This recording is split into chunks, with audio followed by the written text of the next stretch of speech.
An innocent teen gets the death penalty, but the real story hasn't even started. She was silenced, labeled, and locked away. But one phone call changes everything. On the other end of the line is a man with more power than anyone suspects, and more to lose than anyone knows. As secrets start to crack and time runs out, a buried truth begins to rise. What happens when the most powerful man in the country discovers the system got it all wrong? Before we get into the story, comment below where in the world you are watching from today. The winter morning bit at Zaria Wells's cheeks as she pulled her scarf tighter around her neck. Her breath made little clouds in the air as she walked through the narrow alleyway, her backpack heavy with textbooks. She had just finished tutoring at the local library, helping middle schoolers with their math homework. Teaching always filled her with purpose. One day, she whispered to herself, I'll be arguing cases instead of algebra problems. The shortcut behind Jefferson Academy would save her 10 minutes on her walk home to Aunt May's apartment. Zaria checked her watch, just past noon. If she hurried, she could finish her civil rights essay before her evening shift at the grocery store. A sudden noise stopped her mid-step, a thump followed by what sounded like a muffled cry. Zaria froze, listening. There it was again, a groan, coming from behind the dumpsters in the academy's back lot. "Hello?" she called out, her voice small against the brick wall surrounding her. No answer. Common sense told her to keep walking. But what if someone was hurt? Zaria clutched her phone in her pocket and cautiously moved toward the sound. "Is anyone there? Do you need help?" As she rounded the corner, her heart jumped into her throat. A young man in a military cadet uniform lay crumpled on the ground, a dark stain spreading across his chest. His eyes fluttered open when her shadow fell across him. "Please," he whispered. Zaria dropped to her knees beside him. "I'm calling for help. Just hold on." Her fingers trembled as she dialed 911, pressing her scarf against the wound with her free hand. The white fabric quickly turned red. "911, what's your emergency?" A calm voice answered. "There's a boy, a cadet, he's bleeding badly," Zaria explained, her voice shaking. "Behind Jefferson Academy, in the back lot. Please hurry." "What's your name, ma'am?" "Zaria Wells, please, he's losing a lot of blood." The operator's voice remained steady. "Emergency services are on their way. Can you tell if he's breathing?" "Yes, but it's shallow. I'm trying to stop the bleeding." The young man, his name tag read Langston, gripped her wrist weakly. "Wasn't your fault," he mumbled. "Save your strength," Zaria urged, pressing harder on the wound. "Help is coming." Sirens wailed in the distance, growing louder. Within minutes, flashing lights filled the alley. 2 police officers rushed toward them, hands on their weapons. "Police, don't move," the taller officer shouted. Zaria looked up, relief washing over her. "He needs an ambulance. I found him like this." The officers, Martinez and Reynolds, according to their badges, exchanged glances. Officer Reynolds immediately knelt to check on the cadet, while Martinez approached Zaria. "Step away from him," Martinez ordered, his hand still on his holster. "I was just trying to help," Zaria explained, standing slowly, her hands and coat covered in blood. "I called 911. I found him here." "Put your hands where I can see them," Martinez demanded, his voice hard. Confused, Zaria raised her hands. "I didn't do anything wrong." "Turn around," Martinez ordered, pulling out handcuffs. "What? Why?" Panic rose in her chest. "You're being detained until we figure out what happened here."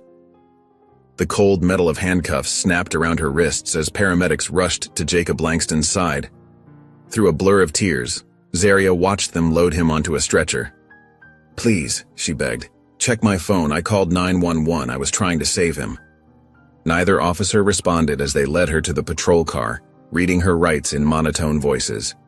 Through the window, Zaria could see people gathering, phones raised, recording everything. By nightfall, her face would be all over the news. The fluorescent lights buzzed overhead in the small interrogation room. Zaria sat alone at a metal table, her wrists still raw from the handcuffs they'd finally removed. 5 hours had passed since her arrest, and her throat felt dry as sandpaper. Officer Kim paced around the table, his face stern. "Let's go through this again." What were you doing with Cadet Langston? I told you, Zaria said, her voice cracking. I was walking home from tutoring. I heard something and found him already hurt. I called 911 right away. A promising young cadet doesn't just end up stabbed for no reason, Officer Kim said, slapping a folder on the table. Your fingerprints are all over the scene. Because I was trying to help him. Tears welled in Zaria's eyes. Please, I need to call my aunt. She doesn't know where I am. Officer Kim ignored her request. What did you argue about? I didn't even know him. I need a lawyer. Don't I get a phone call? You'll get your call when we're done here. Officer Kim leaned across the table. If you cooperate, things will go easier. I'm trying to tell you what happened. Save the stories, he cut her off. We have witnesses who saw you in the area regularly. Because I tutor at the library, please, my aunt must be worried sick. I just want to... You just want to what? Change your story again? Officer Kim interrupted. Zaria wrapped her arms around herself, suddenly feeling very small and very alone. Across town, the evening news blared from televisions in homes, bars, and waiting rooms. The headline scrolled across the bottom of the screen. Honor student and military cadet Jacob Langston murdered. Local teen in custody. A blonde reporter stood outside Jefferson Academy. Sources tell us Jacob Langston was a model cadet with a bright future ahead of him. The suspect, 18-year-old Zaria Wells, was found at the scene covered in the victim's blood. The station flashed Zaria's yearbook photo next to Jacob's military portrait. At East Side High, reporters swarmed the entrance, thrusting microphones at students and teachers. Did you know Zaria Wells had violent tendencies? One reporter called out to a group of startled teenagers. No comment, a teacher said, ushering the students inside. Please respect their privacy. Social media exploded with hashtags and heated arguments. Comment sections filled with judgment from people who had never met either Zaria or Jacob. The city began to divide along invisible lines. Meanwhile, Lisa Wells clutched her phone, frantically dialing the police station for the 7th time. The news played in the background, showing her niece's face alongside words like murderer and killer. This is Lisa Wells again. I'm Zaria Wells's guardian. Please, I need to speak with her. Ma'am, as we've told you, she's being processed. You'll be notified when you can see her. The call ended before Lisa could protest further. Her hands shook as she turned up the volume on the TV. Prosecutor Alan Merrick stood at a podium, his expression grave. The evidence is overwhelming. We will be charging Zaria Wells with first-degree murder. Given the heinous nature of this crime against a promising young serviceman, we will be seeking the maximum penalty allowed by law. Lisa's knees buckled. The maximum penalty? Death. They wanted to kill her baby girl. No, she whispered, grabbing her purse and car keys. She needed a lawyer. She needed help. She needed someone to listen before it was too late. As she rushed out the door, the news showed Zaria being led in an orange jumpsuit toward a courthouse, cameras flashing in her terrified face. General Alexander Beckett stepped off the military transport plane at Andrews Air Force Base, straightening his uniform jacket as the cool morning air hit his face. After 2 weeks of diplomatic meetings across Europe, he was exhausted but satisfied with the progress made with NATO allies. Welcome back, sir. His aide, Captain Rodriguez, greeted him with a crisp salute. Your car is waiting. There's been a situation at Jefferson Academy that requires your attention. Beckett nodded, sliding into the back seat of the black SUV. Brief me. Captain Rodriguez handed him a tablet. A cadet was murdered 3 days ago, sir. Jacob Langston, top of his class. Beckett's eyes narrowed as he swiped through the news reports. The screen showed footage of a young woman being led away in handcuffs, her face partially hidden by her hair. Something about her seemed vaguely familiar, but he couldn't place it. Tragic, Beckett said, focusing instead on the photo of Cadet Langston in his dress uniform. He had promise. Yes, sir. The Pentagon press office needs your approval on a statement. The media coverage has been intense. The car pulled into the Pentagon parking lot, and Beckett was immediately swept into a flurry of meetings. By afternoon, he sat at the head of a conference table as his staff presented updates. The Academy's reputation is at stake, sir, Colonel Winters explained, sliding a folder across the table. Enrollment applications could drop by 20% if we don't handle this correctly. And the prosecution? Beckett asked. Moving quickly. The girl was caught at the scene. Prosecutor Merrick is confident. Beckett scanned the press statement drafted for his approval. It expressed condolences to the Langston family and emphasized the Academy's commitment to justice. The final paragraph, sir, Captain Rodriguez pointed out. We're backing the prosecutor's call for swift and severe punishment. Without hesitation, Beckett signed the bottom of the page. Send it out immediately. The Academy's reputation must be protected. None of his aides mentioned the name of the accused. None of them knew it mattered. The courtroom was packed with reporters and cameras when Zaria was let in, wearing an orange jumpsuit that hung loosely on her thin frame. Dark circles shadowed her eyes, and her usually neat braids were coming undone. Lisa Wells sat in the front row, clutching her purse so tightly her knuckles turned white. Beside her sat a harried-looking legal aid attorney, who had been assigned to Zaria's case just hours earlier. We should request a continuance, the attorney whispered. I haven't had time to review all the evidence. Will they give us more time? Lisa asked desperately. The attorney's hesitation was answer enough. Judge Harris entered, and the room fell silent. His face was a mask of stern indifference as he called the court to order. Prosecutor Merrick rose, confidence radiating from his expensive suit. Your Honor, the defendant stands accused of a heinous crime against a promising young cadet.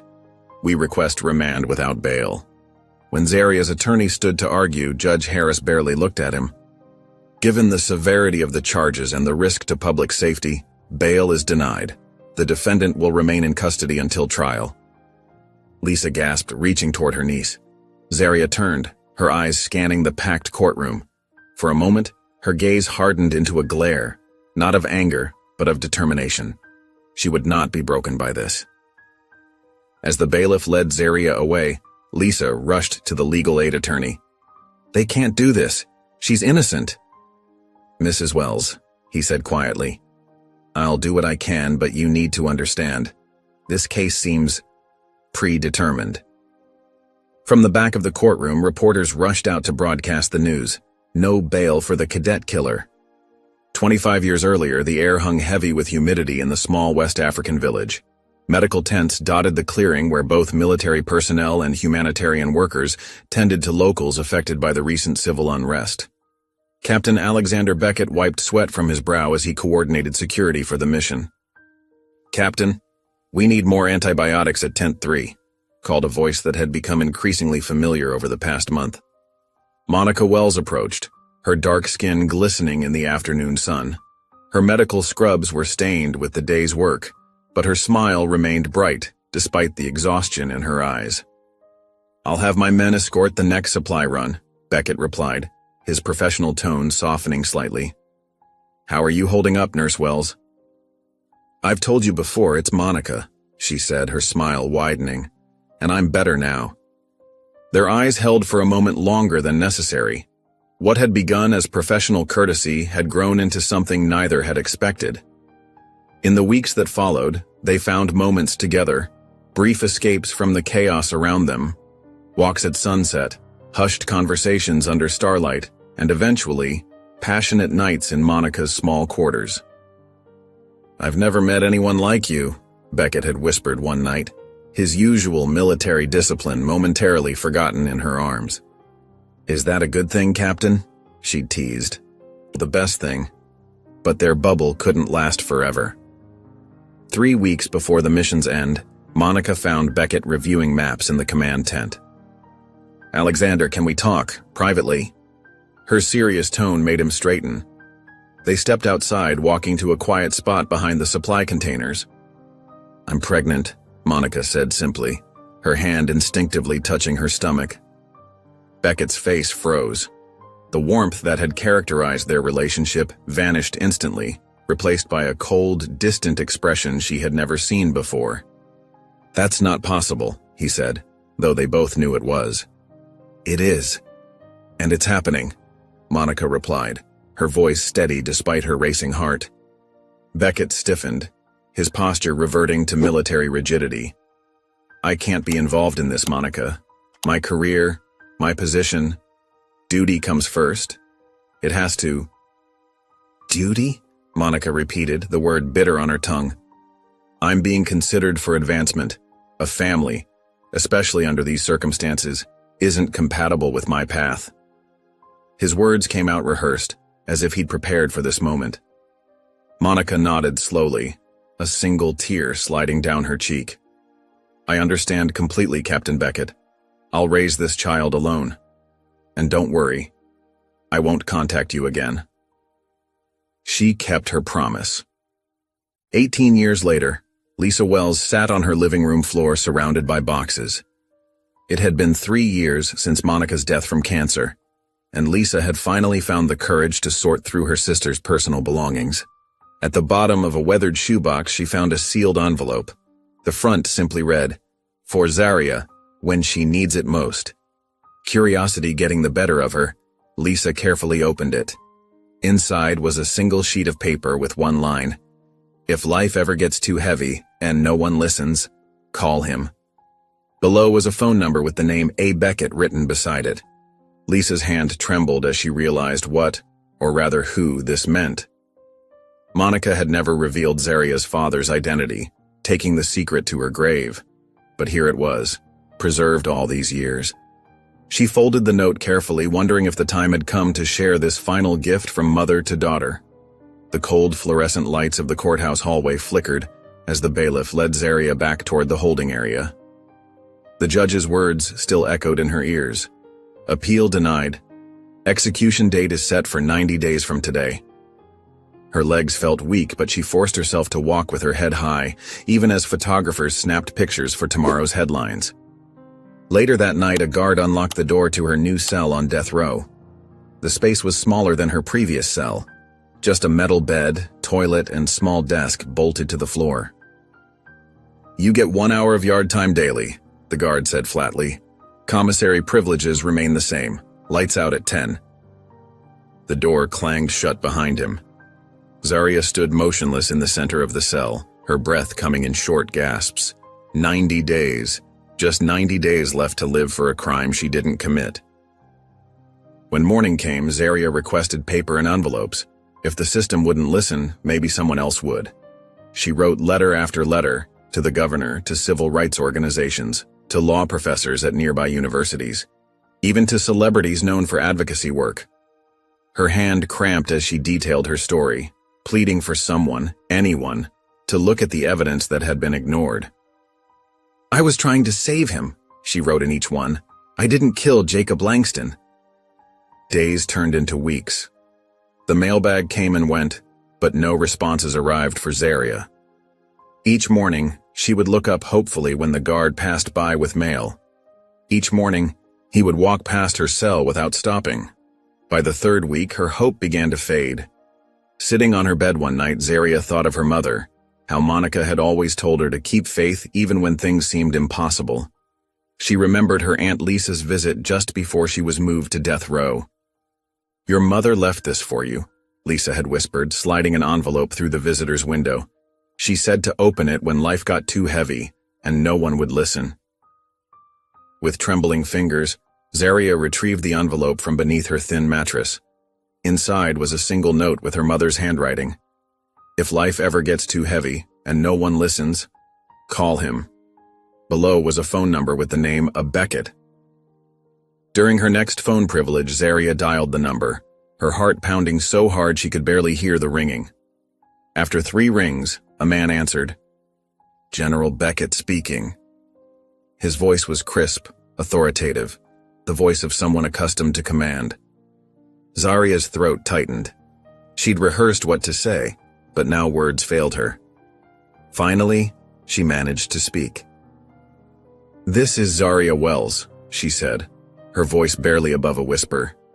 Then, gathering courage, she continued more firmly. I think you're my father, and I'm about to die for something I didn't do. Silence hung on the line, stretching so long Zaria thought he might have hung up. The phone trembled in General Alexander Beckett's hand. The voice on the other end, young, desperate, yet oddly composed, sent a chill through his body that he hadn't felt since combat. "I think you're my father, and I'm about to die for something I didn't do." Beckett froze at his desk, his face draining of color. Captain Loring, his aide, had been briefing him on the day's schedule but stopped mid-sentence when he noticed the general's expression. "Sir, is everything all right?" Captain Loring asked, concern evident in his voice. Beckett didn't respond immediately. His mind raced back 20 years to a field hospital in West Africa, to a woman with kind eyes and a gentle laugh. Monica Wells, a name he had buried deep in his memory, along with the guilt. "Wells," he whispered, almost to himself. Then, composing himself with military precision, he addressed his aide. "Captain, I need you to get me everything on an inmate named Zaria Wells. Priority level Alpha." "The cadet murder case, sir?" Captain Loring looked confused. "That's not typically under our jurisdiction." "Everything, Captain, now." Beckett's tone left no room for questions. When Loring left, Beckett sat alone, staring at the phone. Monica's daughter. His daughter? It couldn't be coincidence. The timing aligned perfectly with their brief relationship. Within hours, Beckett had ordered a discreet DNA test. He provided his sample and arranged for one to be collected from Zaria, under the guise of standard prison medical procedures. The strings he pulled were numerous, but his position afforded him certain privileges. The following day, Beckett drove himself to a small medical practice outside Arlington. Dr. James Ingram had served with him years ago as a military physician before returning to civilian practice. More importantly, he had been stationed at the same humanitarian mission as Monica. "I need to ask you about someone," Beckett said after they'd exchanged brief pleasantries in Ingram's office. "Monica Wells." Dr. Ingram's eyebrows rose. "Monica? That's a name I haven't heard in years. She passed away about 5 years ago." "Cancer." Beckett's jaw tightened. "Did she have a child?" "Yes, a daughter." Ingram studied Beckett's face carefully. "Brilliant girl, honors student. She was planning to study law last I heard." He paused. "She looks just like Monica. Same determined spirit, same intelligent eyes." "And the father?" Beckett asked, his voice unnaturally steady. Monica never said much about him. Military man who couldn't or wouldn't be part of their lives. In the days that followed, Beckett found himself obsessively watching footage of Zaria's trial. He requested every recording, every transcript. Late at night, alone in his study, he would rewind and replay her testimony, studying her face, her mannerisms. It was her eyes that finally broke through his carefully constructed walls.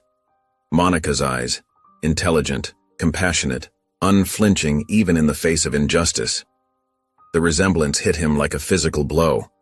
As doubt grew within him, so did a feeling he had long suppressed: responsibility. Not the kind that came with his rank and position, but something more primal. The DNA test results weren't back yet, but Beckett already knew the truth. This young woman facing execution was his daughter, and for the first time in decades, duty to country and duty to family were in direct conflict. The envelope sat on General Beckett's desk like a ticking bomb, his name printed in clinical font, the Pentagon seal stamped in the corner. He had ordered it delivered before office hours, before the hallways filled with staff and questions. Now, alone in the first light of morning, he slid his finger beneath the flap and removed the single sheet of paper. The DNA results were unambiguous: 99.9998% probability of paternity. Beckett's hand trembled as he held the paper. The military precision that had guided his life for decades suddenly abandoned him. The black and white confirmation of what he already knew in his heart struck him with unexpected force. "Zaria Wells is my daughter," he whispered to the empty room. He set the paper down and covered his face with his hands. The weight of this truth pressed against his chest, making it difficult to breathe. His daughter, his flesh and blood, sat in a prison cell, counting down the days until her execution, for a crime he was increasingly convinced she didn't commit. His mind drifted back 20 years to a dusty field hospital in West Africa.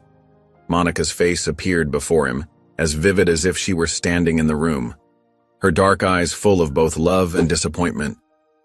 "Stay," she had whispered, holding his hand between both of hers. "We could make it work, Alexander." The memory cut through him like a blade. Her belly had just begun to show the first signs of pregnancy, their child, Zaria, growing inside her.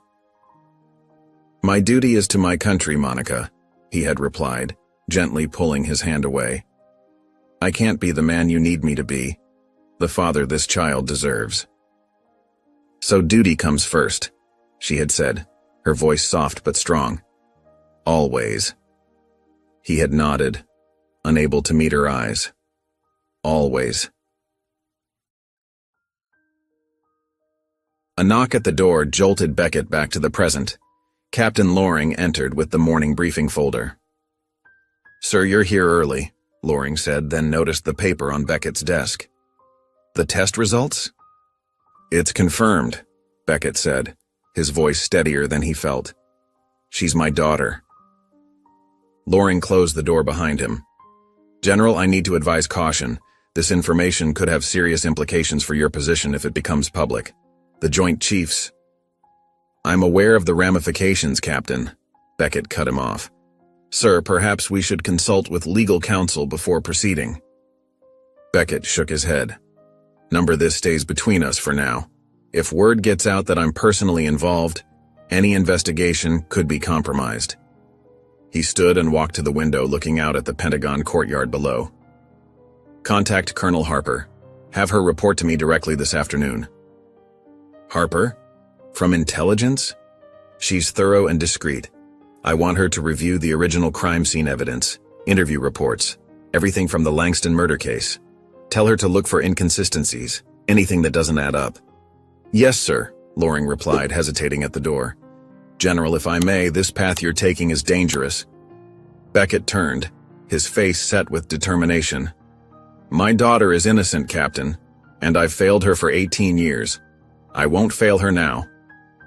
Colonel Harper sat alone in a dimly lit office at the Pentagon, her desk covered with stacks of papers. She'd been reviewing the trial transcripts for hours, and something wasn't adding up. Her trained eyes narrowed as she flipped through the witness statements, noting peculiar patterns of redacted information.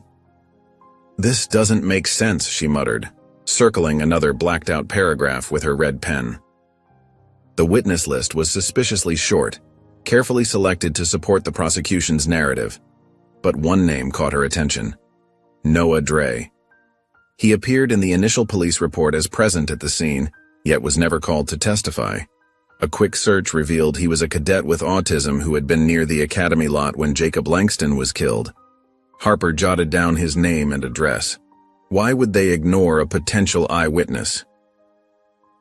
In her prison cell, Zaria sat cross-legged on her thin mattress, a blank sheet of paper before her. The execution date loomed just weeks away, and she needed to put her affairs in order, what little she had. "Are you sure about this, child?" asked Chaplain Rivera, her kind eyes watching as Zaria's pen hovered over the paper. "I'm sure," Zaria said softly. "I don't have much to leave behind." She began to write her final wishes in careful, measured strokes. Her journal should go to Aunt Lisa. It contained everything she truly was, not the monster portrayed in court. No flowers at her funeral. They seemed pointless now. Instead, she requested only that someone somewhere record that she died innocent. "They took my life," she told the chaplain, her voice steady despite the tears threatening to fall. "I won't let them take my truth, too." The Dre family lived in a modest suburban home outside the city. Colonel Harper, dressed in civilian clothes, knocked on their door late that evening. "Mr. and Mrs. Dre?" she asked when the door opened. "I'm sorry to disturb you, but I need to speak with your son about a case I'm reviewing." Noah's parents were protective, immediately suspicious of this stranger asking about their son. "Noah doesn't do well with strangers," his father explained. "The police already tried talking to him after that cadet was killed. He got too anxious." "Please," Harper pressed, "it's important. A young woman's life depends on it." From behind his parents, a tall, thin young man with careful eyes appeared. "Who's she?" he asked, his voice soft but direct. I'm Colonel Harper, she answered, speaking directly to Noah. I'm looking into what happened to Jacob Langston. Noah retreated slightly but didn't leave. Harper slowly reached into her pocket and withdrew a photo of Zaria. Do you recognize her? She asked. Noah stepped forward, studying the picture. She tried to help Jacob. She didn't hurt him. His parents exchanged worried glances as Harper continued gently. Noah, did you see what happened that day? Noah nodded, his fingers tapping rhythmically against his leg. I was watching birds behind the storage shed. I saw a man push Jacob.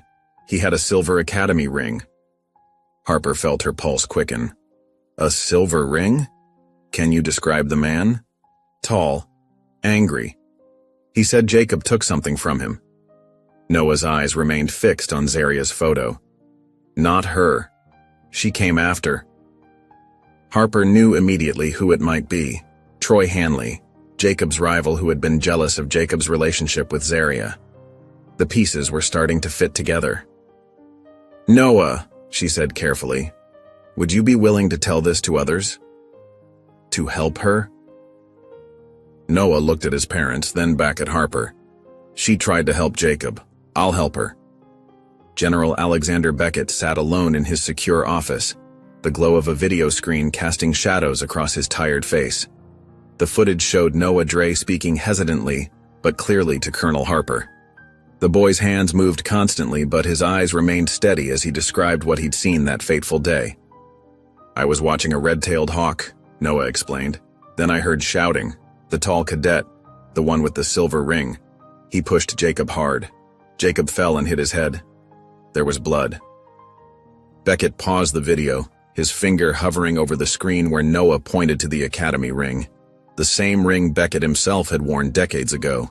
The same ring Troy Hanley now wore. He was angry about the girl, Noah continued when Beckett resumed the video. Said Jacob should stay away from her. Beckett's stomach tightened. This wasn't just about a random killing. This was about Zaria, his daughter. The daughter he'd never acknowledged.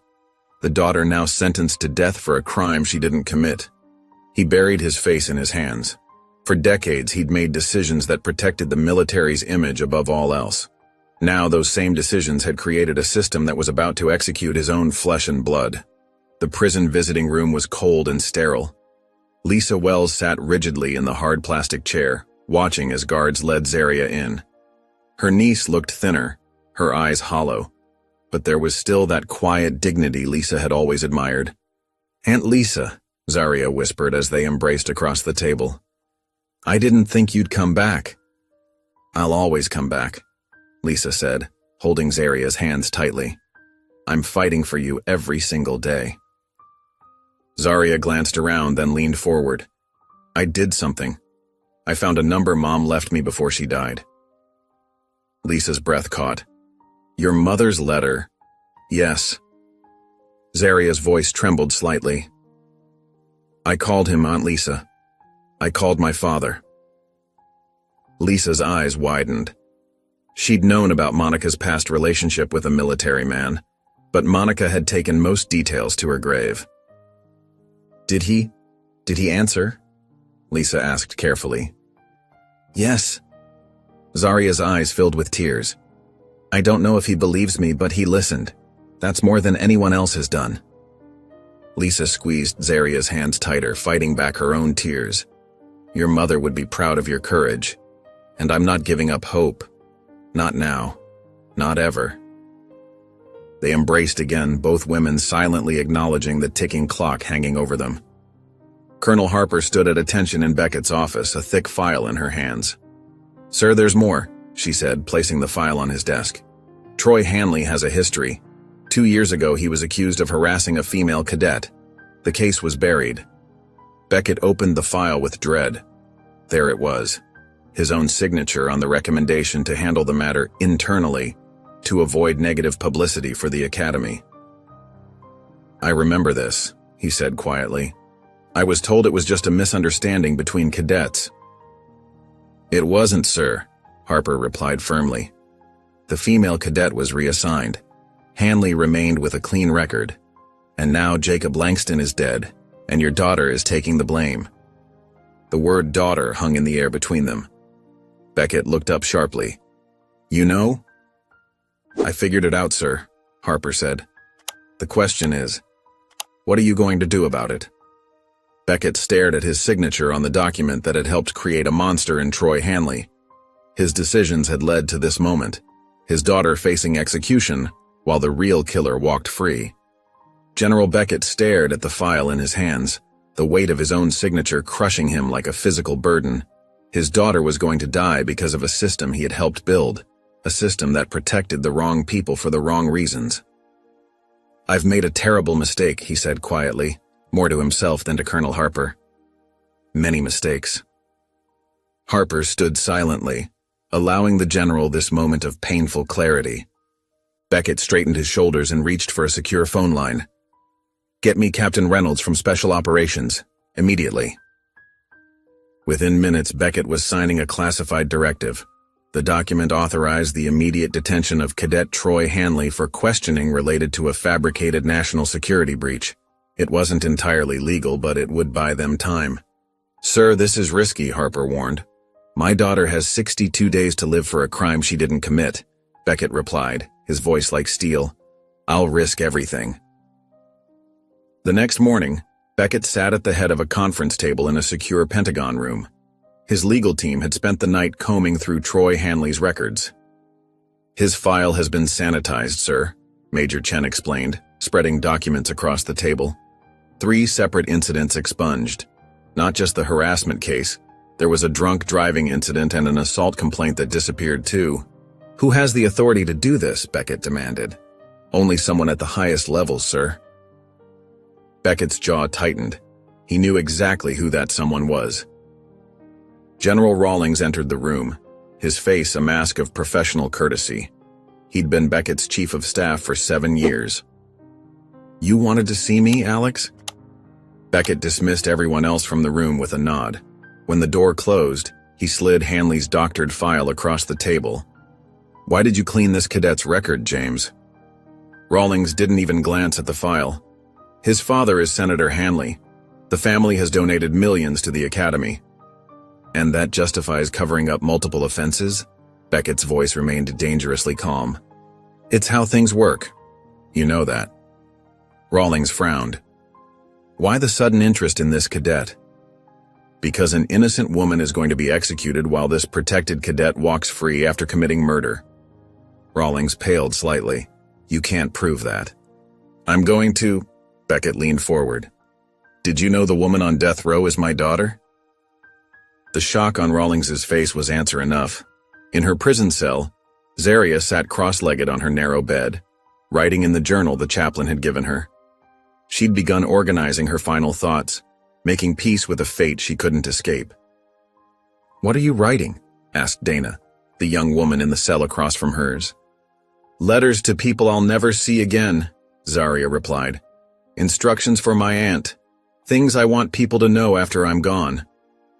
Dana gripped the bars of her cell. "You ain't gone yet." 59 days, Zaria said softly. "That's all I have left.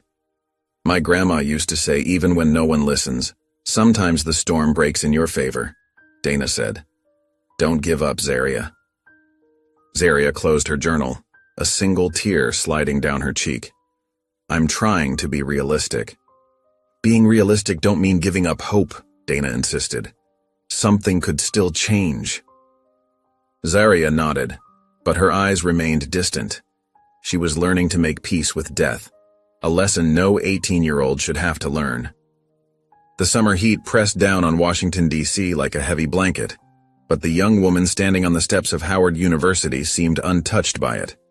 Monica Wells, just 19, stood tall with her chin lifted, addressing the crowd of students and community members gathered before her. "We cannot wait for justice to be handed to us," she called out, her voice carrying across the humid air. "We must demand it."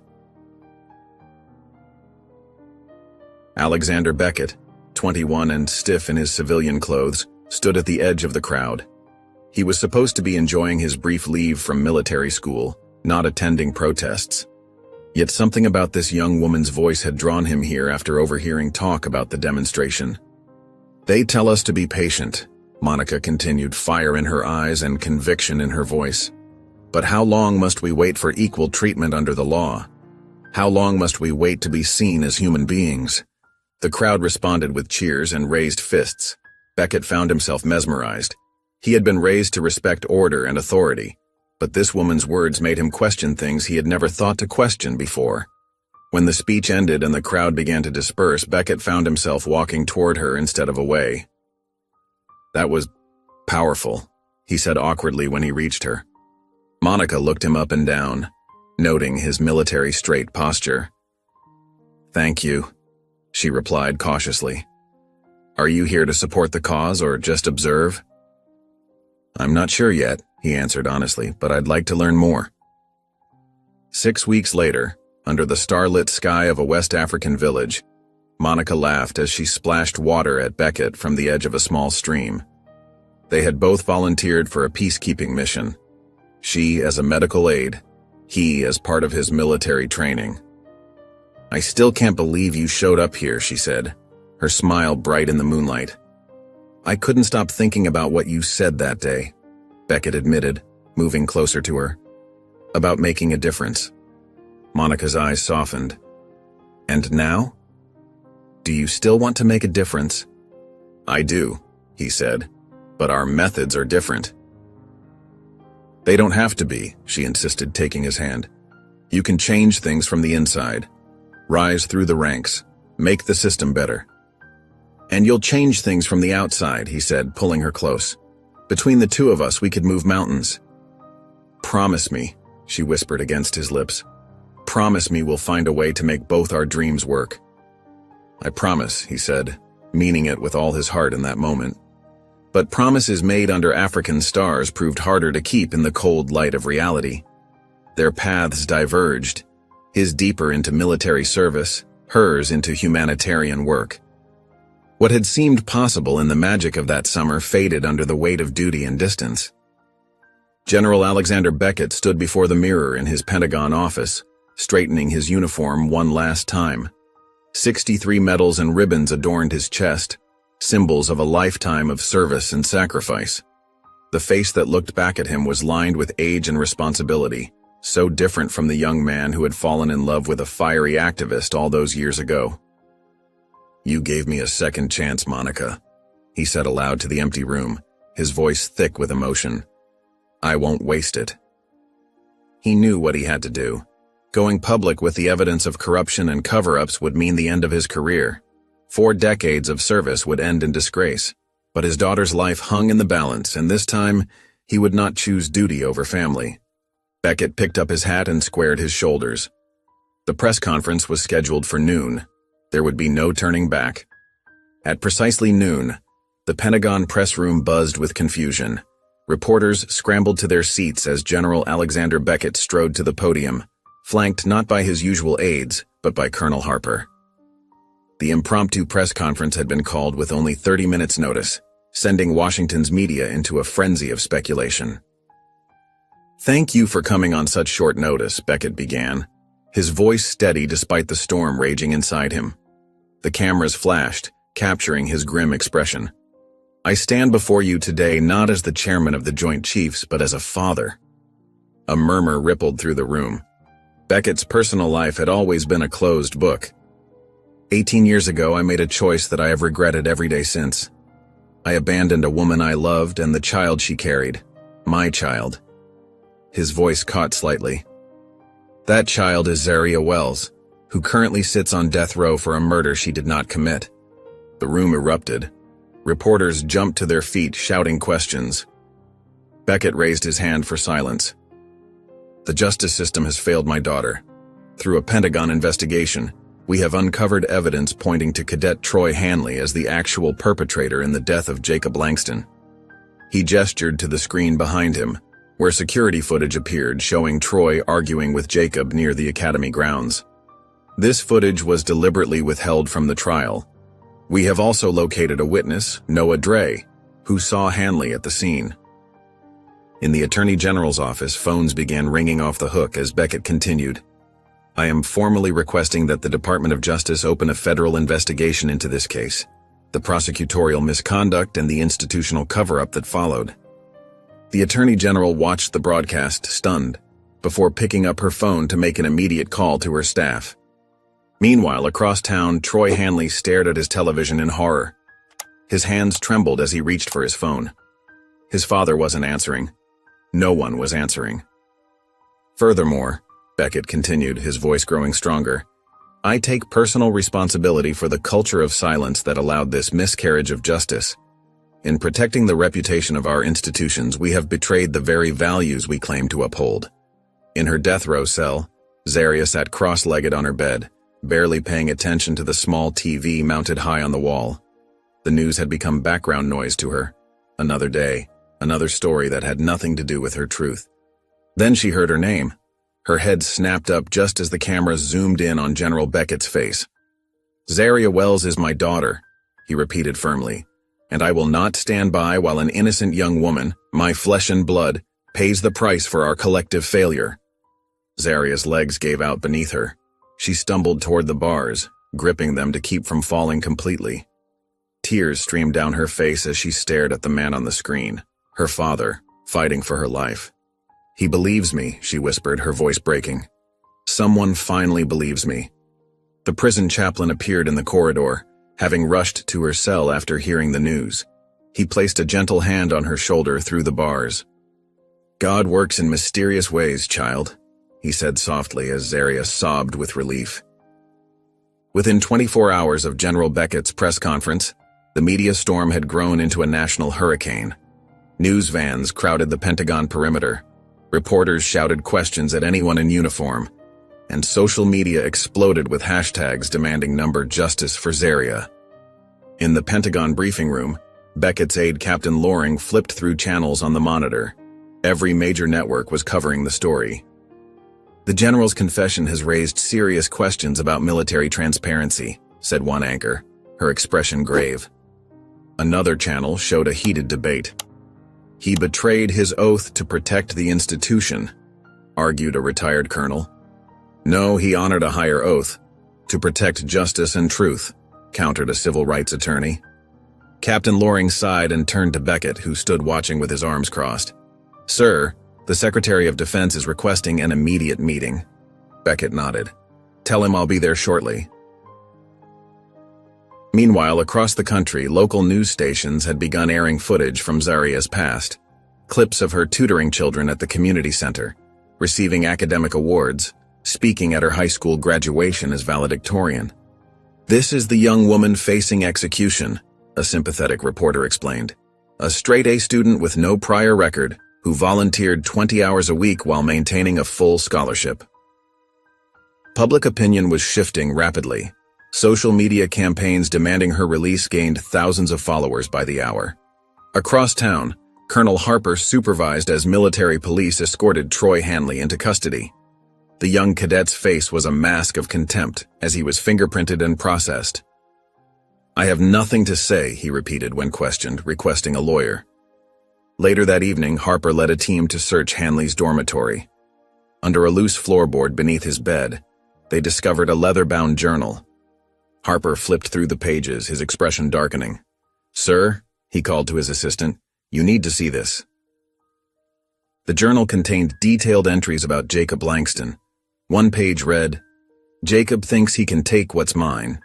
First my spot on the leadership team, then Zaria's attention. He doesn't deserve either. Another entry, dated the day before the murder, was more disturbing. If I can't have what's mine, no one will. Sometimes problems require permanent solutions. Harper carefully bagged the journal. Get this to the general immediately. That same night, Alexander Beckett stood on Lisa Wells's modest porch, his heart pounding harder than it had in any combat situation. When she opened the door, her eyes were red-rimmed but fierce. You have a lot of nerve showing up here, she said, but stepped aside to let him in. In her small living room, surrounded by photos of Zaria growing up, all the moments he'd missed, Beckett felt the full weight of his failure. Monica would be ashamed of what you did, Lisa said, her voice breaking. And even more ashamed of what you didn't do. Beckett nodded, accepting every word. I know. Nothing I say can change the past. You abandoned her before she was born, Lisa said, tears streaming down her face. Don't you dare abandon her now. I won't, Beckett promised, his voice steady with resolve. I'll do whatever it takes to make this right. Not just for my conscience, but for her. For Zaria. Lisa studied his face, searching for sincerity. She has your stubbornness, she finally said, and Monica's heart. That night, Alexander Beckett tossed in his bed, sheets tangled around him like restraints. His dreams carried him to a place he hadn't visited in decades. Monica Wells sat beneath a sprawling oak tree, sunlight filtering through leaves to dance across her face. She wore a simple yellow dress, the same one she'd worn when they'd last spoken. Her eyes held no anger, only a profound sadness. You could have been there, she said softly, for both of us. Beckett tried to speak, but his dream self had no voice. Monica smiled, that gentle smile he'd fallen in love with all those years ago. It's not too late for her, Monica whispered. Even if it's too late for us. Beckett woke with a gasp, his nightshirt damp with sweat. The digital clock read 3:17 a.m. Sleep wouldn't return now. He knew that much from years of battlefield nightmares. He pulled on a robe and walked outside to his balcony. The night was clear, stars scattered across the black canvas like distant beacons. In all his years of military service, he'd looked to the stars for navigation, for timing operations, for comfort in foreign lands. Now he looked up and whispered, "Help me save her, Monica. I don't know if I can do this alone."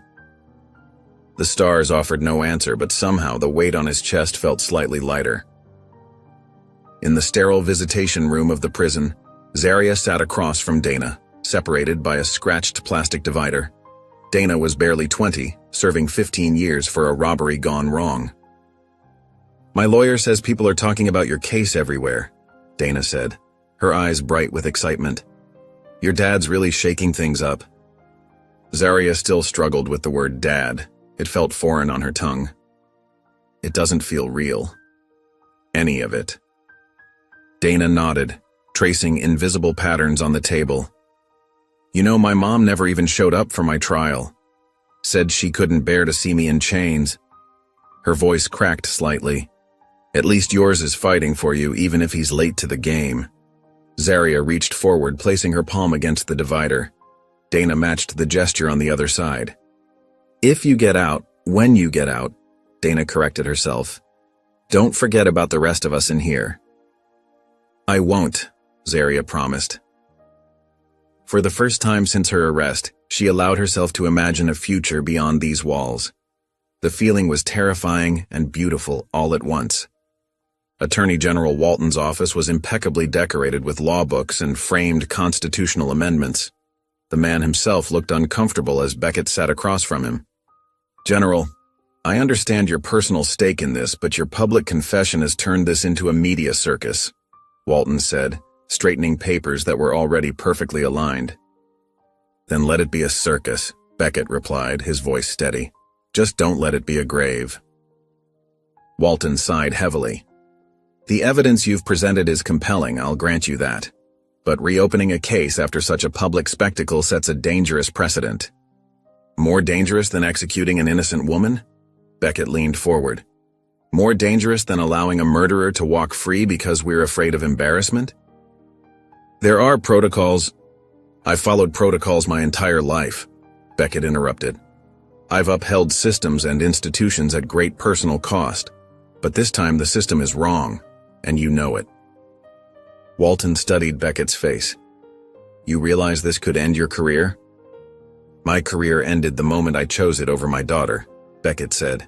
"Now I'm just trying to make sure she has one." The fluorescent lights buzzed overhead as Chaplain Ross entered Zaria's cell. His face was solemn, his hands clutching a manila envelope. Zaria knew what it contained before he even spoke. "I'm sorry, Zaria," he said, his voice gentle. "The warden asked me to deliver this to you." Zaria took the envelope, her fingers trembling so badly she could barely open it. Inside was a single sheet of paper with a clinical timeline of her final 72 hours. The document outlined everything with cold precision. Her last meal, final visitation rites, the procedure for spiritual counseling, and the exact time she would be escorted to the execution chamber. "This can't be happening," she whispered, the paper shaking in her hands. "I didn't kill anyone."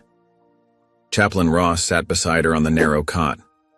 "I know," he said simply, "and I believe you." Zaria traced her finger over the final line on the page. Time of scheduled execution, 12:01 a.m. Her death had a timestamp now, as ordinary as a dinner reservation. Outside the county courthouse, the crowd had swelled to hundreds. People carried hand-painted signs reading, "Justice for Zaria" and "Black Lives Matter." The chants grew louder as Lisa Wells approached the makeshift podium. "My niece has been locked away for a crime she didn't commit," Lisa's voice rang out, amplified by both microphone and righteous anger. "We don't need sympathy. We need justice." The crowd roared in response. Among them stood college students, community organizers, and families with children hoisted on shoulders. One young woman held up a laminated page from Zaria's journal, reading aloud, "I still believe in truth, even when the world doesn't believe in me." Similar readings were happening across the country. Zaria's words, once private reflections, had become rallying cries. Her story had touched something deep in the national consciousness, a recognition of how easily justice could be perverted when filtered through prejudice. In a quiet corner of a Washington, D.C. coffee shop, Alexander Beckett sat across from a man with the same military bearing as himself. General Matthew Langston, now retired, looked older than his years, grief having carved deep lines into his face. "I appreciate you meeting me," Beckett said, his voice low. Langston nodded stiffly. "When a four-star general requests a meeting, you show up. Even retired ones."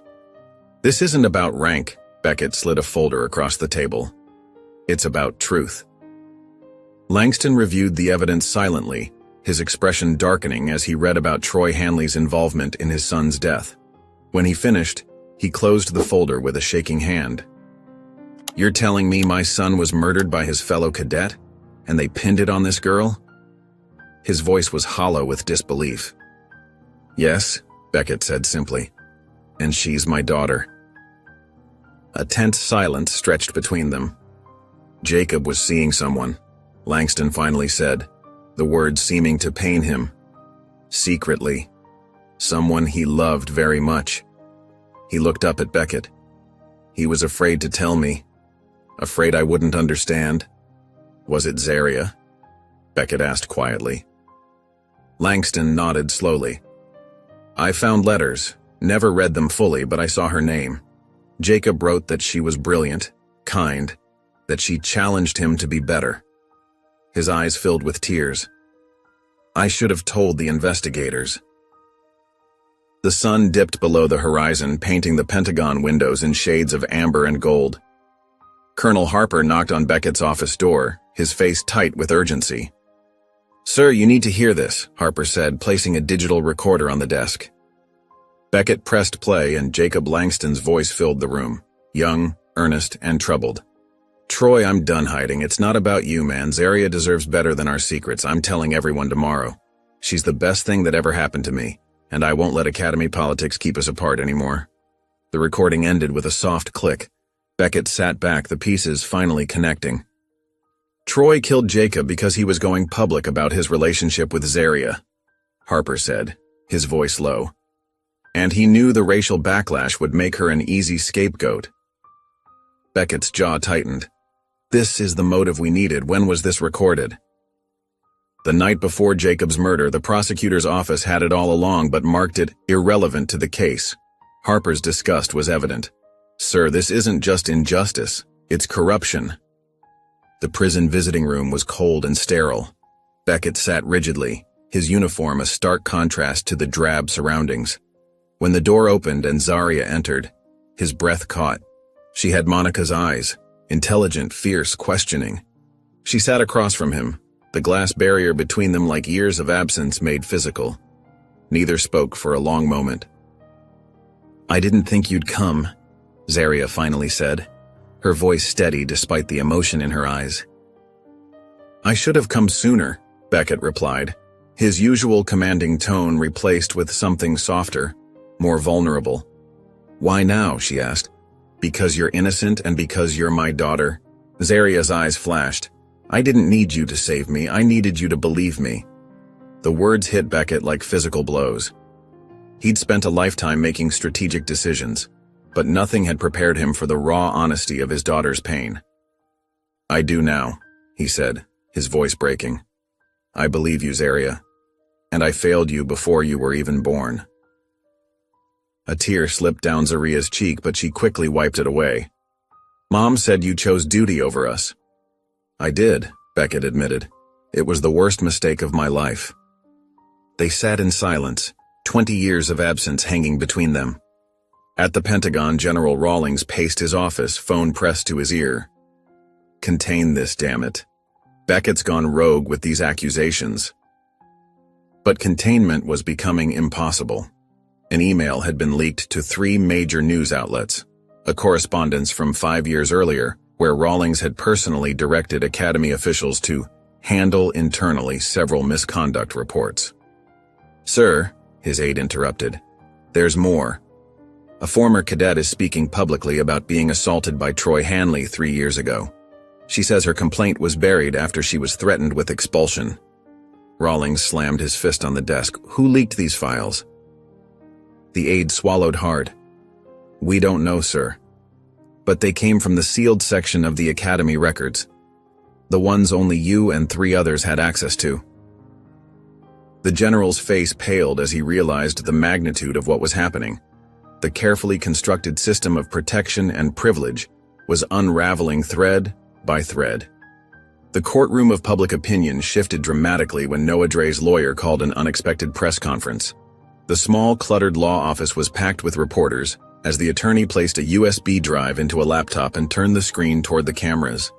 Noah appeared on screen, his hands fidgeting nervously with a pencil. Unlike in court settings where he'd been overwhelmed into silence, here in the controlled environment of his home, his words flowed with clarity and purpose. "I was there that night," Noah said, his voice soft but steady. "I was studying the stars from the roof access. I saw Troy Hanley follow Jacob across the back lot. They were arguing. Troy pushed Jacob. Then there was a knife." He paused, taking a deep breath. "The girl, Zaria, she came after. Way after. She was trying to help him." Noah's lawyer then distributed copies of Noah's handwritten testimony, complete with timestamps and a diagram of where everyone had stood. The statement included details only someone who witnessed the event could know. The color of Jacob's scarf, the way Troy had wiped the knife on his uniform pants, the exact words Zaria had spoken when she found Jacob. "My client has autism spectrum disorder and processes information differently," the lawyer explained. "But his memory is precise, and his commitment to truth is absolute. He was too frightened to come forward initially, but he can no longer stay silent knowing an innocent person might die." In Washington, the Attorney General's office was in chaos. Phones rang continuously as public pressure mounted. News channels split their screens between Noah's testimony and footage of protests outside the prison where Zaria awaited execution. By evening, the Attorney General emerged from an emergency meeting, looking haggard but resolute. "In light of substantial new evidence, my office is issuing a federal injunction delaying the execution of Zaria Wells for 10 days pending an emergency hearing," she announced to the cameras. In his Pentagon office, General Beckett watched the announcement on television, clutching the official notice in his hand. His aide stood silently by the door, waiting for orders. "We're not done yet," Beckett whispered, his eyes never leaving the screen. "This buys us time, but they'll fight back. The system doesn't admit mistakes easily."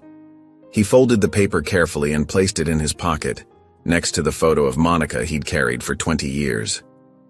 Troy Hanley sat in a sterile room within the military detention center, his uniform replaced by prison orange. Across from him, Dr. Elaine Foster, the prison psychologist, watched him carefully. "I didn't mean for any of this to happen," Troy said suddenly, breaking 40 minutes of defensive silence. Dr. Foster kept her expression neutral. "What didn't you mean to happen, Troy?" "I never meant to kill him," Troy whispered, his facade finally cracking. I just wanted to scare him, to make him back off. He was going to tell everyone about him and that girl. "Zaria Wells?" Dr. Foster prompted. Troy's face twisted with resentment. Jacob was throwing away everything for her. His future, his reputation, mine too. We had a pact to protect each other, and he was breaking it. So what happened that night? I just wanted to threaten him, make him see reason. Troy's voice broke, but he laughed at me. Said I was pathetic. The knife was just supposed to scare him, but he moved wrong, and then there was so much blood. What Troy didn't know was that this session, like all psychological evaluations of high-profile detainees, was being recorded under authorized surveillance protocols. His confession, captured word for word, would soon become the final piece of evidence in Zaria's fight for justice. The metal doors of death row slid open with a heavy clank. Zaria stepped out, her few belongings clutched in a small paper bag. The guard beside her kept a respectful distance as they moved through the corridor toward the holding wing. "Wells, you're headed to Block C until your appeal," the guard said, her voice softer than usual. As they walked, inmates pressed against their cell doors. Word had spread fast about Noah's testimony and Troy's confession. One by one, they began to clap and call out, "Stay strong, girl. You got this, Zaria. Truth always comes out." Zaria kept her eyes forward, afraid to hope too much. When they reached the end of the corridor, Dana stood waiting by her cell door. "Told you the storm might break," Dana said with a small smile. Zaria set down her bag and embraced her friend tightly. "I wouldn't have made it without you." Dana pulled back, her eyes glistening. "You'll be free. Write about this. Make it count." She pressed something into Zaria's palm. A small handmade bookmark with pressed flowers. "So you remember to start your story from here, not from before." Zaria clutched it to her chest as the guard led her away. The congressional hearing room buzzed with tension. General Alexander Beckett stood at attention before the ethics panel, his uniform pristine but his face lined with fatigue. "General Beckett, you understand the gravity of your actions?" Congresswoman Chen asked, her voice echoing through the chamber. "I do, Madam Chairwoman," Beckett replied, his voice steady. "Then please explain to this committee why you chose to publicly undermine a criminal conviction and reveal classified information about Academy protocols." Beckett looked directly at the panel. "Because I chose wrong for 20 years and I couldn't choose wrong again." The room fell silent. "I remained silent when Monica Wells told me she was pregnant. I remained silent when my daughter was born. I remained silent when Troy Hanley's earlier misconduct was buried to protect Academy reputation." His voice grew stronger. "I have chosen optics over lives, appearance over truth for my entire career." He placed his service record on the table before them. "I accept whatever consequences this board deems appropriate, but I will not accept my daughter dying for a crime she didn't commit while I stand by in silence one more time." The silence in the room was deafening. Not a pen scratched, not a chair creaked. The cemetery was quiet in the late afternoon sun. Beckett knelt before Monica's simple headstone, tracing her name with his fingertips. "I should have come sooner," he whispered. "I should have done so many things sooner." He unpinned the small stars and stripes emblem from his uniform, the symbol of his rank and achievement, and placed it gently beside a small bouquet of wildflowers someone had left. "She has your eyes," he said softly, "and your courage. Far more of you than me in her, thank God." Beckett stood slowly, brushing dirt from his knees. "I finally did something right." The courthouse loomed ahead as he walked from the cemetery, his shoulders straight despite the weight he carried. Inside waited the final appeal hearing, his last chance to save the daughter he'd only just begun to know. The conference room in the courthouse bustled with activity. Alexander Beckett sat at the long oak table, his posture military straight despite the weight of exhaustion. Across from him, Zaria's legal team, a public defender named Sarah Chen and 2 volunteer attorneys from the Innocence Project, spread documents across the polished surface. "The judge has agreed to the resentencing hearing tomorrow morning," Sarah explained, her voice steady but cautious. "Justice Monroe isn't known for changing her mind, but the evidence is compelling." Colonel Harper nodded, sliding a thick folder toward the center of the table. We've organized everything chronologically. The suppressed voicemail from Jacob, Noah Dre's testimony, and Troy's confession to the prison psychologist. Beckett's phone buzzed. He glanced at the screen and frowned. State Attorney's office is pushing back, hard. Charles Duvall, Sarah sighed. He's calling it politically motivated. Says the timing is suspicious and claims we're manipulating public sentiment. Of course he is, Beckett replied. He built his career on high-profile convictions. Admitting he got this one wrong would destroy his reputation. And save my daughter's life, he added quietly. The room fell silent for a moment before Sarah spoke again. General, you should know, Justice Monroe has a reputation. She believes in the system, sometimes blindly. She's denied more appeals than any other judge in the district. Beckett met her eyes. Then we make sure the system works this time. In a small preparation room at the courthouse, Zaria stood before a full-length mirror. The navy blue suit hung loosely on her frame. Prison food and stress had taken their toll. A court-appointed assistant helped adjust the jacket. It's the best we could find on short notice, the woman apologized. Zaria barely heard her.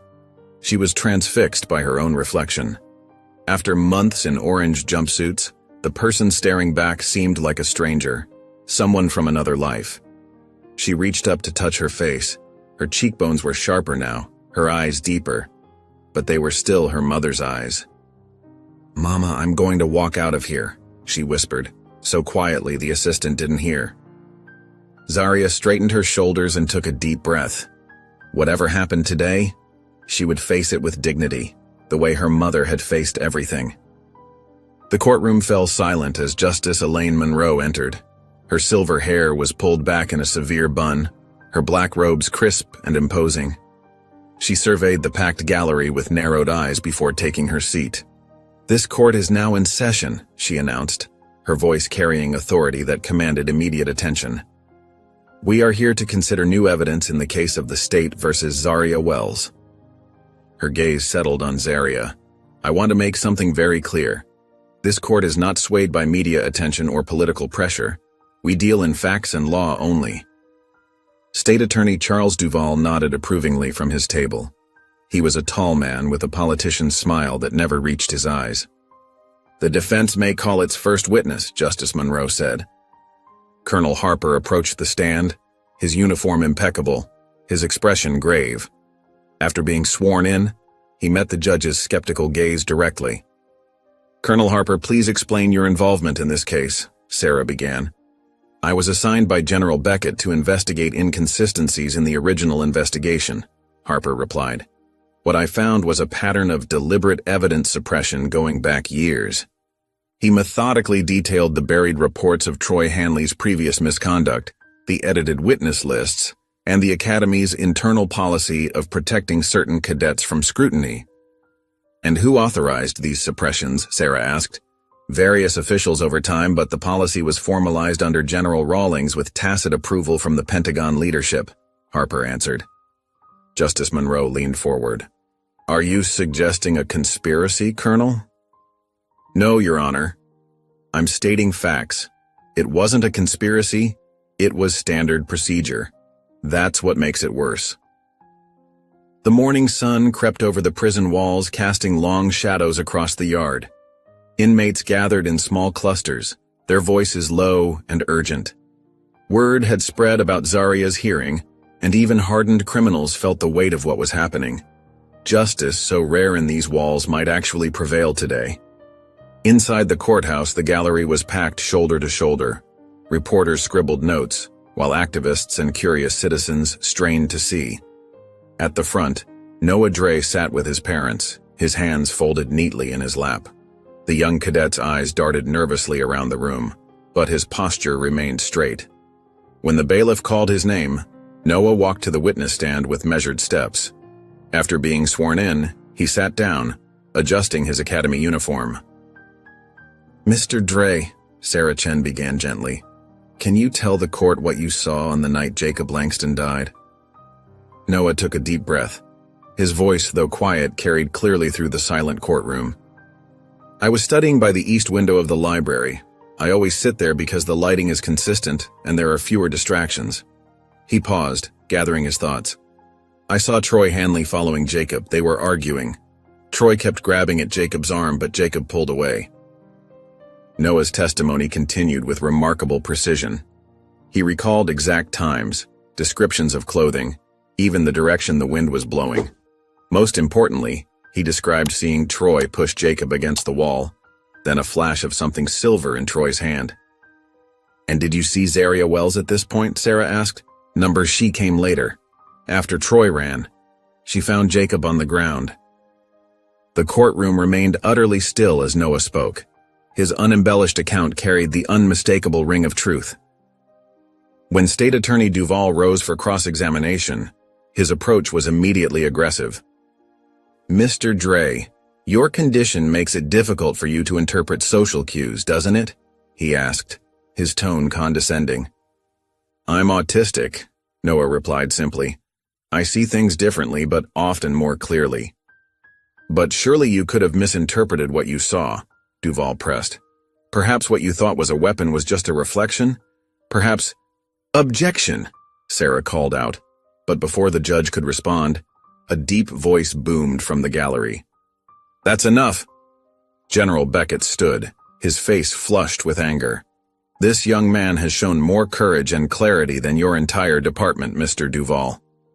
"General Beckett," Justice Monroe warned, "you will refrain from outbursts or be removed." "Your Honor," Beckett continued, his voice slightly lower but no less intense, "Noah Dre's testimony is precise because of how he processes information, not despite it. He has no reason to lie, no agenda to push. He's risking his future at the Academy by being here." The courtroom fell silent. Justice Monroe's stern expression softened almost imperceptibly. She nodded once at Beckett before he sat down. "Continue, Mr. Duvall, but tread carefully," she cautioned. The afternoon brought another bombshell.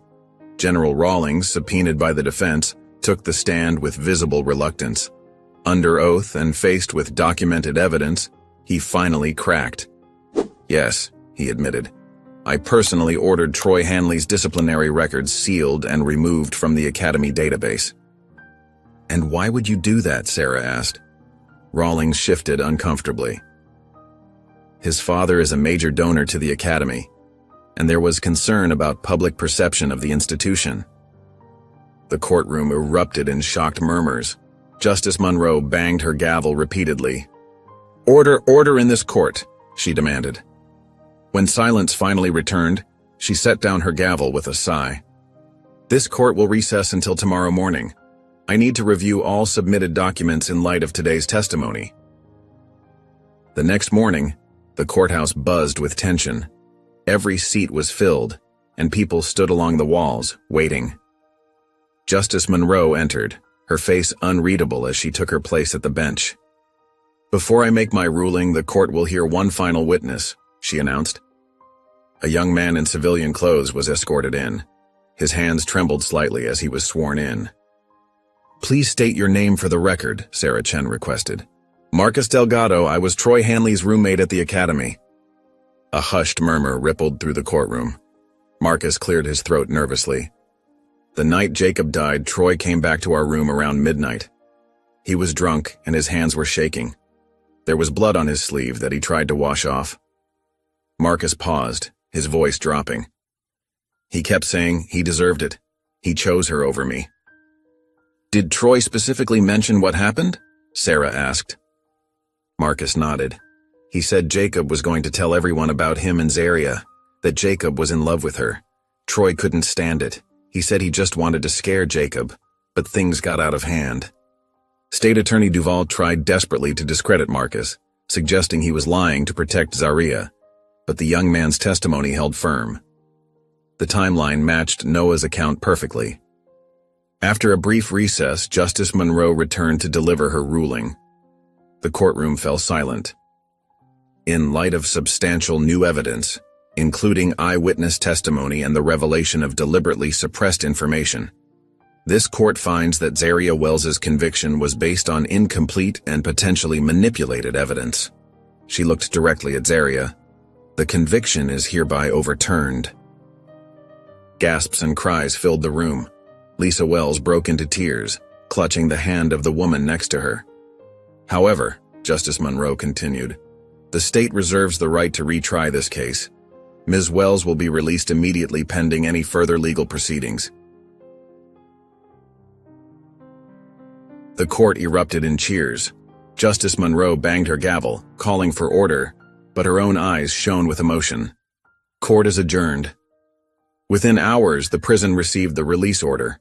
Zaria changed into civilian clothes provided by her aunt, simple jeans and a blue sweater that hung loose on her thinner frame. Outside the courtroom, media crews swarmed the hallway. General Beckett stood alone against the wall, his military posture intact, but his shoulders visibly heavy with emotion. When the doors opened and Zaria emerged flanked by court-martials, cameras flashed frantically. Zaria stopped when she saw him. For a long moment, father and daughter simply looked at each other across the crowded hallway. Years of absence, months of fear, and days of desperate hope passed between them in that silent gaze. She walked toward him slowly. The marshals, understanding the moment, stepped back respectfully. "Thank you," Zaria said quietly, "for showing up." Beckett's eyes filled with tears. He didn't reach for her. He knew he hadn't earned that right yet. But he nodded, his voice thick with emotion. "I should have been there all along," he whispered. As Zaria stepped through the courthouse doors, a memory washed over her. She was 7 years old, crying after some kids had teased her at school. Her mother, Monica, had knelt down, wiping her tears away with gentle fingers. "Baby girl," Monica had whispered, holding Zaria's small face between her hands. "No matter what happens, you're strong enough to stand. Your roots go deeper than they know." The memory warmed Zaria's heart as she blinked against the bright sunlight. Camera flashes exploded around her like lightning. Reporters shouted questions from every direction, their voices blending into a wall of noise. But Zaria felt her mother's strength flowing through her veins. She straightened her shoulders and lifted her chin just as Monica had taught her. The crowd's roar faded to a distant hum as she walked forward with quiet dignity. Not running, not hiding, standing tall. Lisa appeared at her side, wrapping a protective arm around her shoulders. Together they moved through the crowd toward the car waiting at the curb.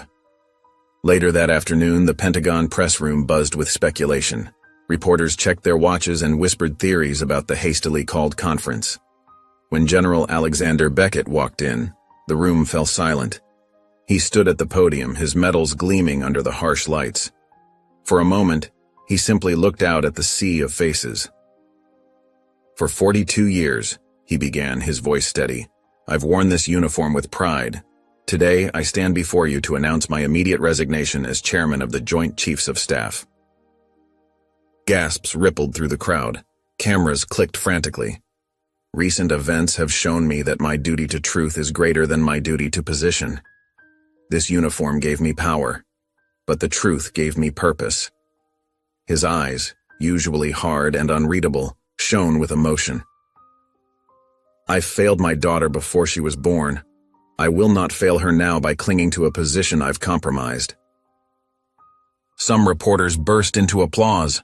Others sat stunned, frantically typing on their phones.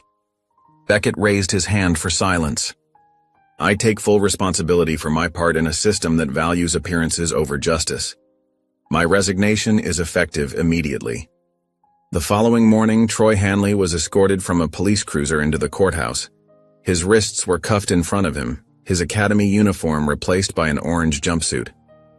Zaria stood on the courthouse steps with Lisa and Beckett, watching as Troy was led up the stairs. The formal charges of second-degree murder and obstruction of justice had been announced just hours earlier. As the officers guided him past, Troy's eyes locked with Zaria's. His gaze held anger, fear, and something else, a desperate plea for the sympathy he'd never shown her. For a moment that stretched like eternity, they stared at each other. Zaria didn't flinch. She didn't look away. She simply stood, her mother's words echoing in her heart. Troy was the first to break eye contact, his head dropping as the officers led him inside. As the courthouse doors closed behind him, Zaria let out a long breath. The nightmare that had consumed her life was finally ending. 2 months after her release, Zarya stood before her mother's grave. The cemetery was peaceful, with autumn leaves drifting across the well-kept grounds. She knelt and traced Monica's name on the simple headstone, her fingers lingering on each letter. "Hi, Mama," she whispered, her voice catching. "I made it out." From her bag, Zarya pulled the letter she'd written on death row, pages filled with her hopes, fears, and final goodbyes that now would never be needed. She'd folded it carefully inside a handmade envelope decorated with pressed flowers from the prison yard. "You never stopped protecting me," Zarya said, placing the letter beneath a small stone. "Even when you were gone, you left me that number. You made sure I had a way out." Tears rolled down her cheeks as she smiled. "You knew he'd come through, didn't you?" The wind rustled through the trees, carrying away her words. Zarya sat in silence, feeling closer to her mother than she had in years. The grand ballroom of the Washington Convention Center hummed with anticipation. Hundreds of attorneys, activists, and students filled the seats at the Youth Justice Summit. General Alexander Beckett, now simply Mr. Beckett, approached the podium with a different kind of confidence than he'd shown at military briefings. "Justice isn't just a concept," he began, his voice carrying through the hall. "It's the difference between life and death for young people like my daughter." The crowd leaned forward, captivated by his transformation from military leader to advocate. "Today I'm announcing the establishment of the Monica Wells Foundation for Truth and Reform," Beckett continued, revealing a logo that combined scales of justice with an open book.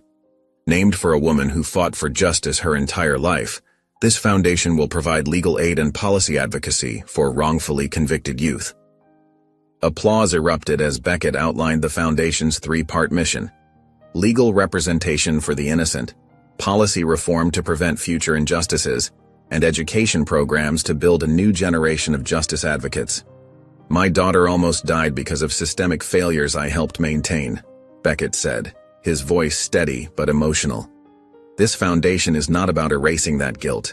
It's about channeling it towards something that matters." The brick buildings of Howard University stood proud against the blue September sky. Lisa Wells helped Zarya carry her belongings into the freshman dormitory, both women barely containing their excitement.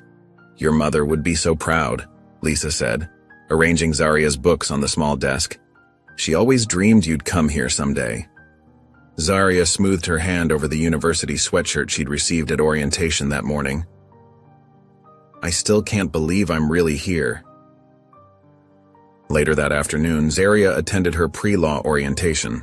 Professor Carter, a distinguished woman with silver-streaked hair, addressed the small group of students. "Each of you brings your own story to this journey," she said, making eye contact with each student. When she reached Zarya, she paused.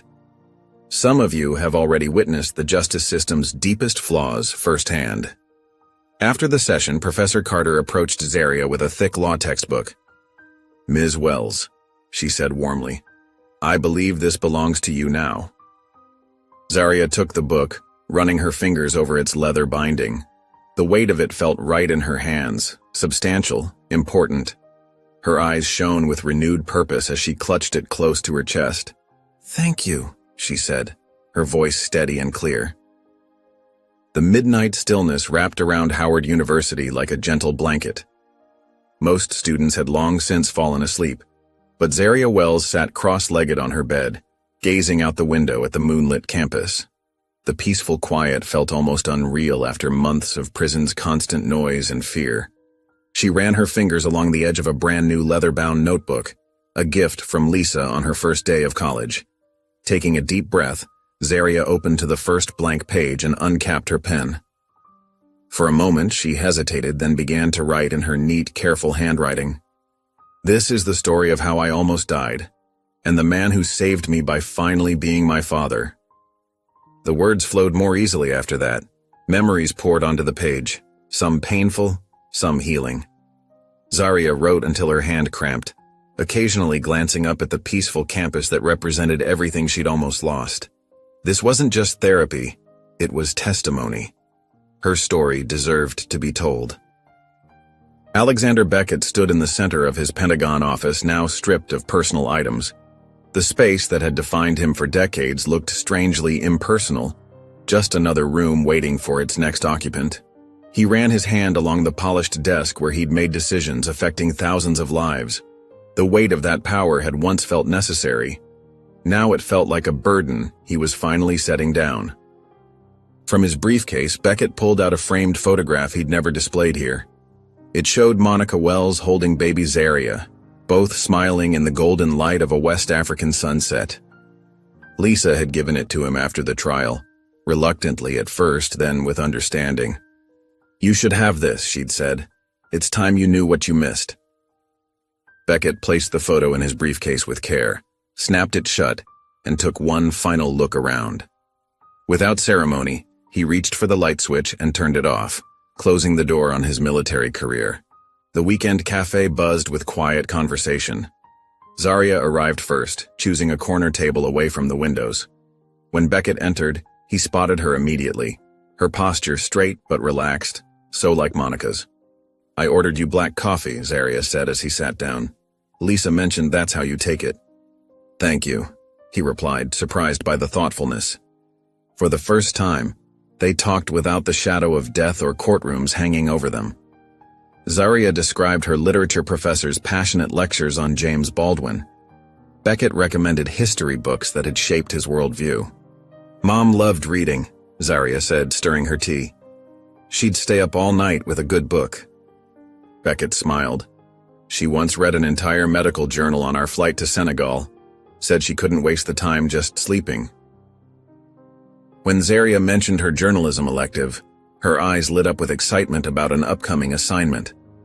The story made her laugh, a bright melodic sound that transformed her face. Beckett paused mid-sentence, a look of wonder crossing his features. "What?" Zaria asked. "You laugh just like your mother," he said softly. The moment hung between them, not painful, but precious. A connection neither had expected to find. The lecture hall at Howard University buzzed with anticipation. Every seat was filled, and students lined the walls to hear the special panel on criminal justice reform. At the center of the stage sat Zaria Wells, her hands folded calmly in her lap despite the butterflies in her stomach. When the moderator introduced her, a hush fell over the crowd. Zaria approached the microphone with measured steps, her notes tucked into her pocket, unneeded. She knew exactly what she needed to say. "6 months ago I was preparing to die," she began, her voice steady and clear. "Not because I was guilty, but because I was invisible." For 20 minutes she shared her story without self-pity or anger, just truth. She described the feeling of being erased by a system that never saw her as a person. When she reached her conclusion, her voice grew stronger. "I was never asking to be rescued," Zaria said, meeting the eyes of students across the room. "I was asking to be heard, and that's what I'm asking for every person caught in a system that swallows voices whole." The silence that followed lasted only seconds before the first person stood. Then another. Within moments, the entire room was on their feet, applause thundering through the hall. Several professors wiped tears from their eyes. A news camera in the back captured it all, her words already traveling beyond these walls. In the third row, Lisa Wells stood with her hands pressed to her heart, tears streaming freely down her face. She had never looked prouder. After the panel ended and the crowd thinned, Lisa made her way to the stage where Zaria was gathering her things. When their eyes met, both women moved quickly into an embrace that said everything words couldn't. "You never gave up on me," Zaria whispered against her aunt's shoulder. "You were my family when no one else was." Lisa pulled back just enough to cup Zaria's face in her hands. "I always knew who you were, even when the world tried to tell you differently." They held each other a moment longer, both understanding that something had healed between them, a wound neither had fully acknowledged until now. Across town that same evening, Alexander Beckett sat at the head of a polished conference table. Around him were 7 retired generals and 3 former cabinet members, people whose calls he would have once answered immediately, regardless of the hour. "The Monica Wells Foundation isn't just about clearing innocent names," Beckett explained, sliding folders across the table. It's about preventing those names from being tarnished in the first place. He outlined the prison reform bill with the precision of a military operation, addressing sentencing guidelines, evidence protocols, and protection for vulnerable defendants. Some nodded along, others frowned. This could be seen as criticizing the very system we've upheld, General Thompson said, his bushy eyebrows furrowed. Perhaps that system needs criticism, Beckett replied evenly. I've seen it fail my daughter. How many others has it failed without anyone noticing? By meeting's end, 5 had committed their public support. 2 more promised to review the proposal in detail. It wasn't universal approval, but it was a start. Exactly what Beckett had hoped for. As they filed out, his former commanding officer paused by the door. Monica would be proud, he said quietly, of both of you. The yellow school bus rumbled to a stop outside Jefferson High, the same school Zaria had attended before her life changed forever. She smoothed her blazer and took a deep breath before walking through the metal detectors, this time as an invited guest speaker, not a student. The auditorium was packed with teenagers, their faces a mix of boredom, curiosity, and that unmistakable teenage skepticism. Principal Rivera introduced her with glowing words that still felt strange to Zaria's ears. Fame had never been her goal. Most of you know my story from the news, Zaria began, her voice steady despite her racing heart. But headlines don't tell you who I really am. As she spoke, she noticed a group of girls in the third row, dark-skinned, bright-eyed, and watching her with such intensity it almost hurt. They reminded her so much of herself at 16 that her voice caught momentarily. I grew up 3 blocks from here, she continued. Same classrooms, same struggles, same dreams. But I'm here to tell you something important. She paused, making eye contact with the girls who seemed to be holding their breath. Your story is not where you're from. It's what you choose to become. The auditorium fell silent. Even the students who had been checking their phones looked up. They tried to write my ending for me, they almost did, but here I am writing my own chapters now. She smiled. And so can you. After her speech, those same girls approached her, one clutching a notebook covered in social justice stickers. I want to be a lawyer too, the girl said quietly.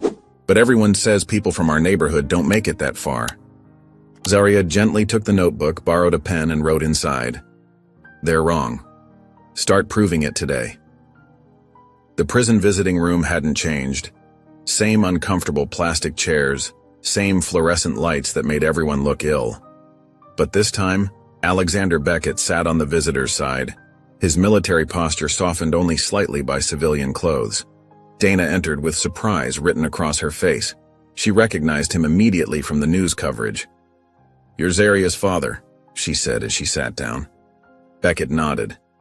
And you're the friend who gave her hope when I couldn't. Dana's eyes narrowed slightly. I didn't do it for credit. Which is precisely why you deserve it. He slid a thick folder across the table.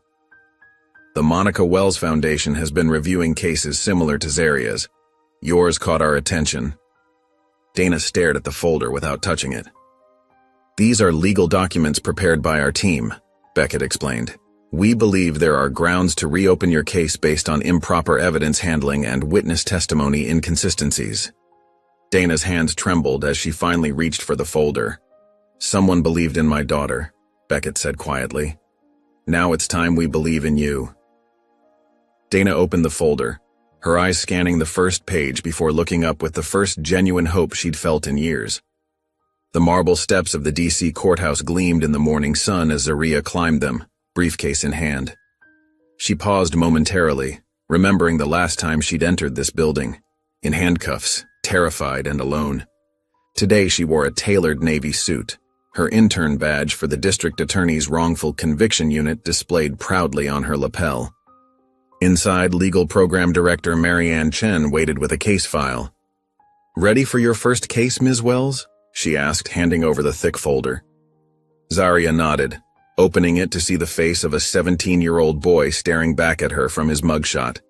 According to the file, he'd been charged with armed robbery despite shaky eyewitness testimony and no physical evidence. His name is Marcus Johnson, Marianne explained. The case against him is thin, but his public defender had 20 other cases and barely spent an hour on his defense. Zaria felt a familiar fire ignite in her chest. I'll start by interviewing him today. As they walked toward the conference room, Marianne smiled. You know, most interns are intimidated by their first case. Zaria squared her shoulders. I've seen the system from the inside. Now I'm going to change it from the inside too.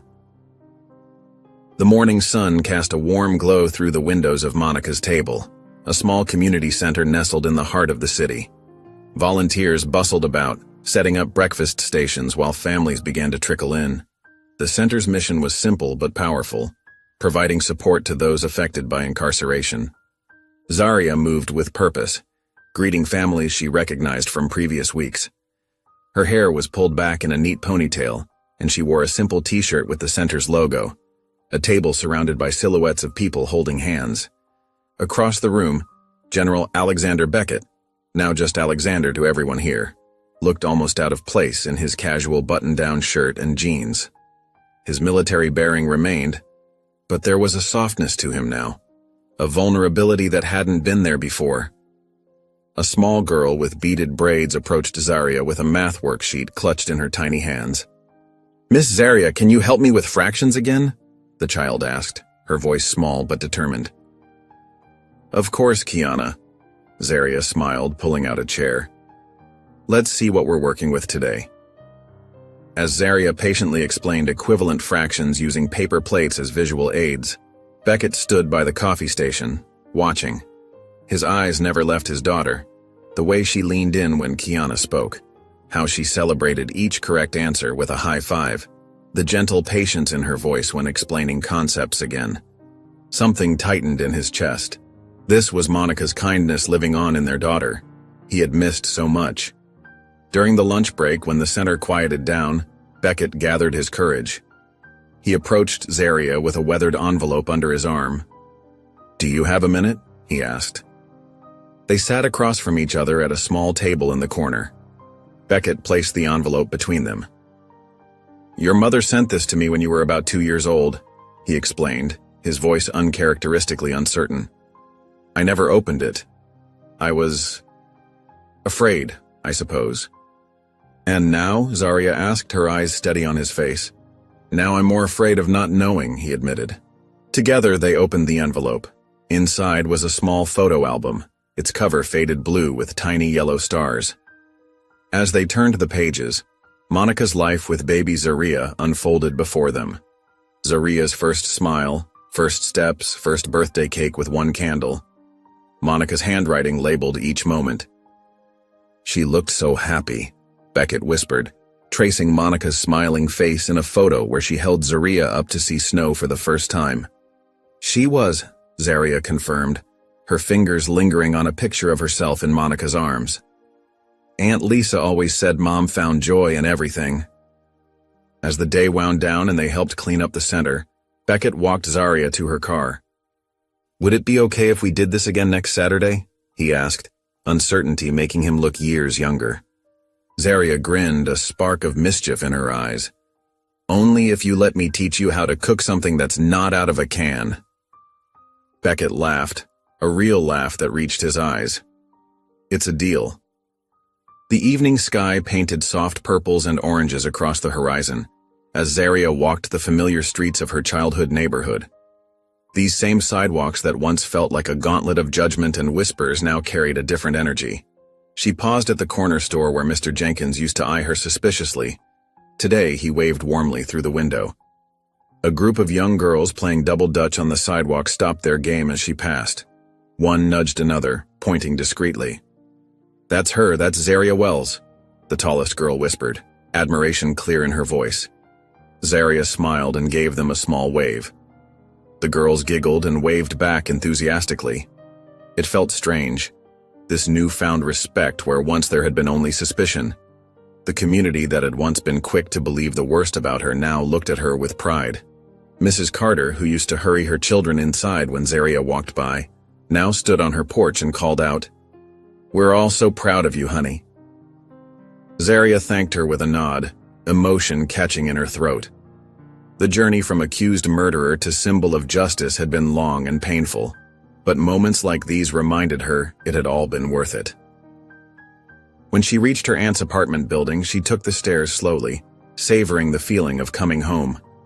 Lisa opened the door before Zarya could knock. "I saw you coming up the street," she explained, pulling her niece into a tight hug. Inside, Zarya stopped in her tracks. The living room wall, once sparsely decorated with a few family photos, had been transformed. Lisa had created an elaborate memory wall, photos of Monica smiling in her nurse's uniform, newspaper clippings about Zarya's case and release, and at the center, a professionally framed copy of Beckett's resignation speech. "Aunt Lisa," Zarya whispered, stepping closer to examine the display. "When did you do all this?" "Been working on it for weeks," Lisa said proudly. "Our story deserves to be remembered." Zarya's fingers traced the edge of her mother's photo. Monica's smile radiated warmth even from the faded picture.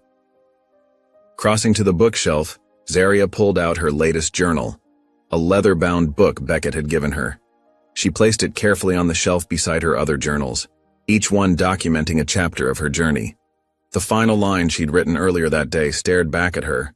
"Justice didn't save me, truth did, and truth needs warriors."